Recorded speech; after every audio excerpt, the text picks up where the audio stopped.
Warren McNulty here, Whiteboard Wednesday. And today we're talking about new construction opportunities, but really overall even resale opportunities as well. Just trying to give people a creative idea of what they could do while interest rates are a little bit higher. A lot of people are thinking the next 12 to 24 months, if we do go into a recession or if we're in one, the rates will drop. You can refinance, get a better rate.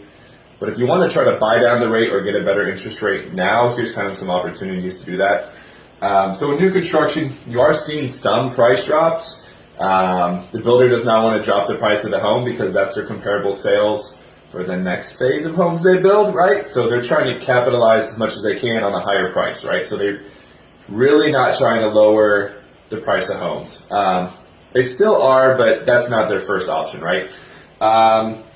Buying down the rates. You have builders saying, hey, we'll give you 4.5%, to get under contract with us. We'll have you 4.25%, 5%. So you have builders saving on the sales side because they're making more money, keeping the price higher, and buying down your rate, which is, to buy down a full percent rate, you're talking about, depending on the price of the home, 10-15 grand or more.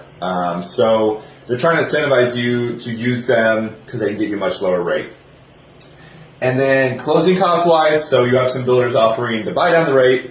You have some builders offering to pay like $15,000 in closing costs. So what the closing cost does is usually closing costs are 2 to 3%. For new construction, probably a little bit higher, about 2 or 3% for them. So you can use some of, let's say they give you $15,000 in closing costs to buy down your rate, right? Let's say your home is $500,000. You want to buy down the rate. You can probably buy down 0.25% for somewhere around the $3,000 to $5,000 range. So you can go from 5.5 to 5.25, right? So you can use some of these closing costs that are given to you from the builder to help you buy down that interest rate.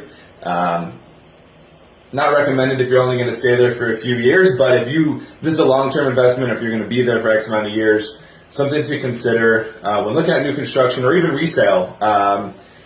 We have resale homes now where the seller is saying, hey, give us a good offer, ask for X amount in closing costs, and we'll help buy down your interest rate if this is a long-term investment. So you got to be creative. You got to find ways to keep the market moving, and this is what new construction's doing. Trying to minimize price drops, increase closing costs that you get, buy down the interest rate for you. Obviously, they're trying to move that supply they have. So this is what's going on Whiteboard Wednesday. Reach out if you have any questions. I'll talk to you soon.